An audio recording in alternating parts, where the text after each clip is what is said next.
Kita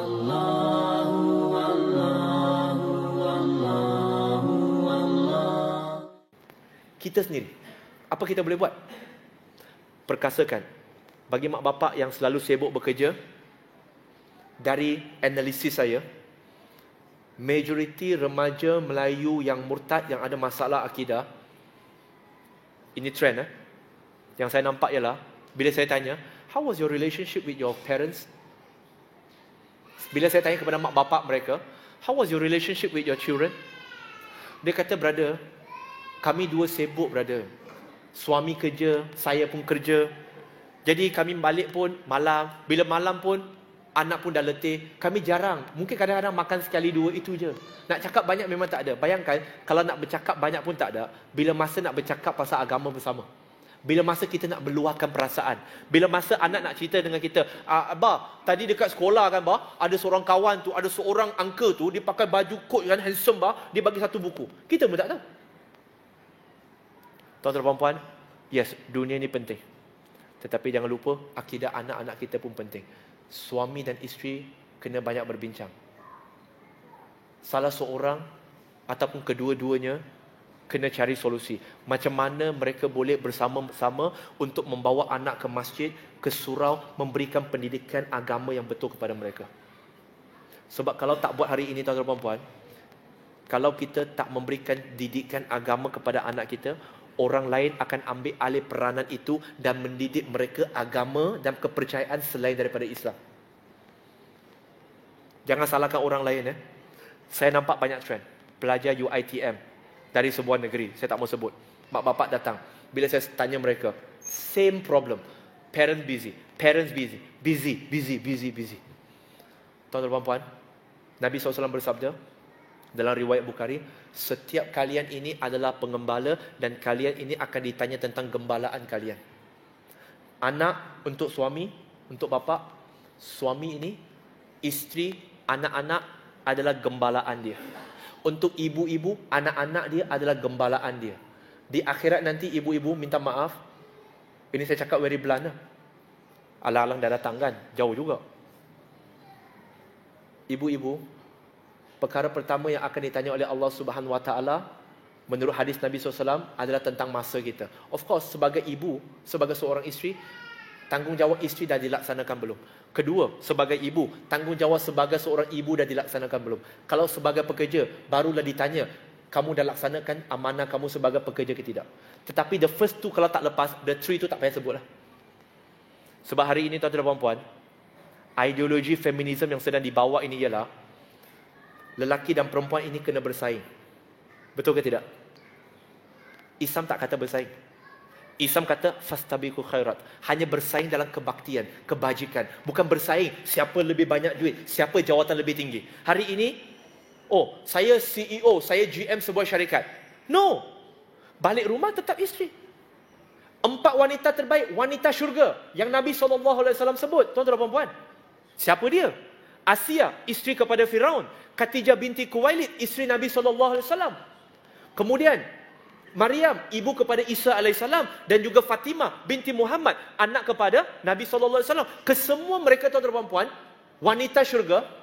Apa jawatan mereka? Isteri dan ibu. Dan untuk tuan-tuan, jangan jadi dayus.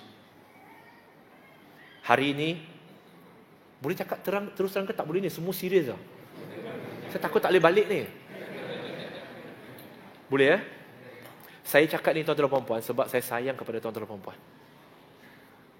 Tak ada sebab lain seorang Cina yang nak bercakap kat depan ni kepada Melayu, kepada Banjar, kepada Jawa kat depan ni, melainkan kerana akidah kita sama, itu je. Dan tuan-tuan dan puan tak akan dengar ceramah saya pun kalau saya bukan Muslim. Kenapa nak jemput non-Muslim datang ceramah dengan sejam lebih? Best ke? Tak. Saya nak cakap terus terang bukan kerana nak hentam, bukan. Kadang-kadang kena ikut pepatah Melayu. Kalau tak dipecahkan ruyungnya, mana nak dapat sagunya? Kadang-kadang kita datang, tak ketuk kepala, tak boleh. Kena ketuk supaya kita sedar. Hari ini ramai lelaki tak jadi lelaki. Allah sebut dalam surah An-Nisa, surah keempat ayat 34. Ar-rijalun qawwamu 'ala nisa. Sesungguhnya lelaki itu adalah pemimpin untuk wanita. Tapi hari ini lelaki yang kena pimpin, bukan jadi pemimpin. Lelaki jadi dayus.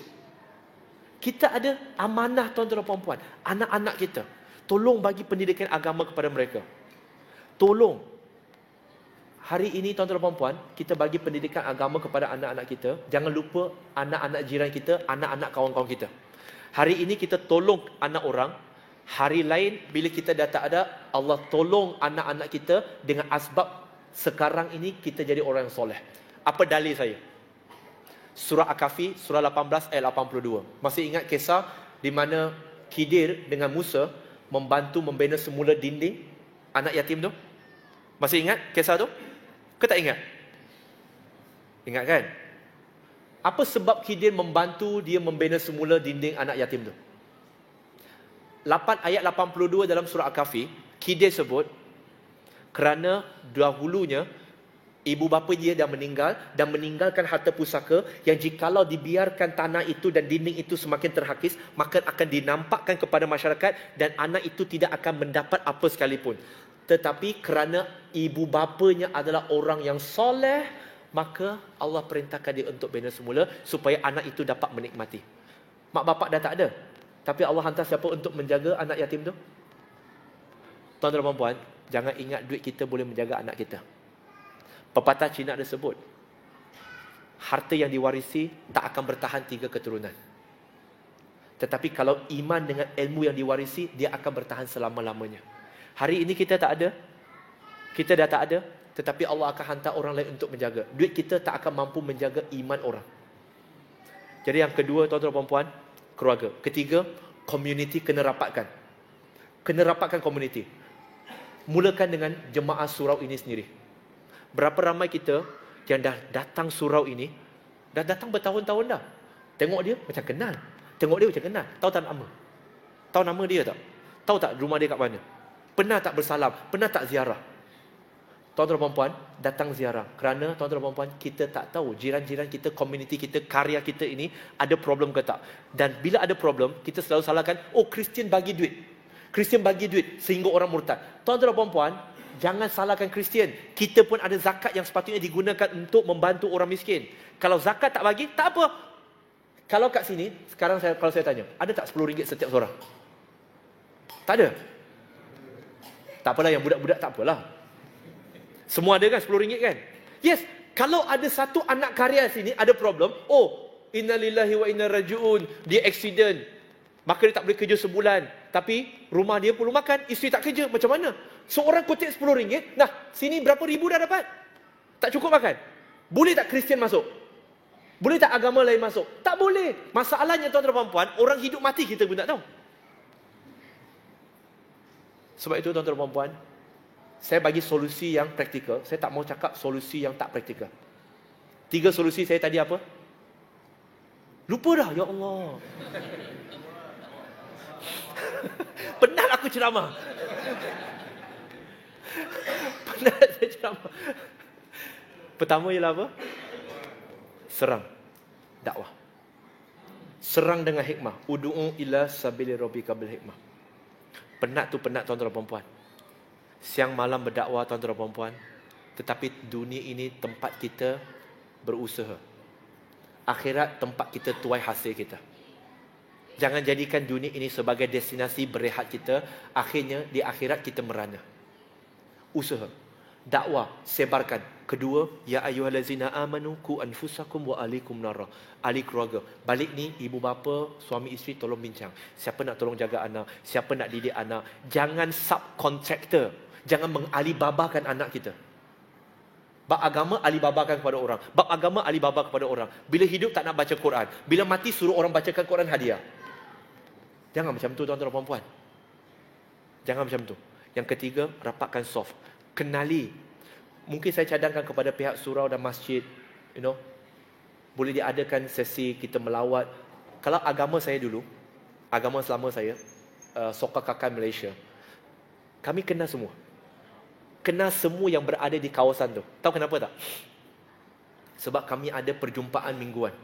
Perjumpaan mingguan dan kemudian bulanan akan ada kumpulan yang akan melawat ahli karya di sini, akan lawat.